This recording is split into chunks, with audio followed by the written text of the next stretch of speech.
আমার অনেক টাকা আছে, অতএব আমি তাদের টাকা দিব। তারা বসে বসে খাচ্ছে, সমস্যা কোথায়? আমি তো টাকা দিতে আমার কোনো সমস্যা হচ্ছে না।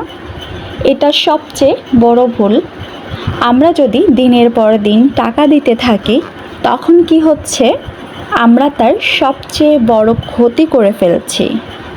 কারণ সে মানুষটা যে উঠে দাঁড়াতে পারত, সে মানুষটা যে তার সংসার চালাতে পারত, তা না করে আমরা তাকে পঙ্গু করে দেই। তাই তখন কি হয়?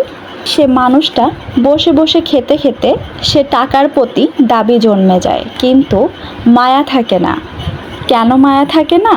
কারণ টাকা তো আর সে রোজগার করছে না, অতএব মায়া নেই। খরচ করো, এবং কেন দেবে না তার জন্য একটা বিশাল বড় দাবির স্লোগান করলো। দুটোই ভুল।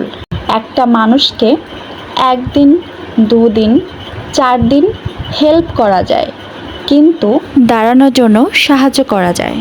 বসে বসে খাওয়ালে কিন্তু একটা মানুষের খুব একটা উপকার হয় না, বরং তাকে পঙ্গু করে দেওয়া হয়।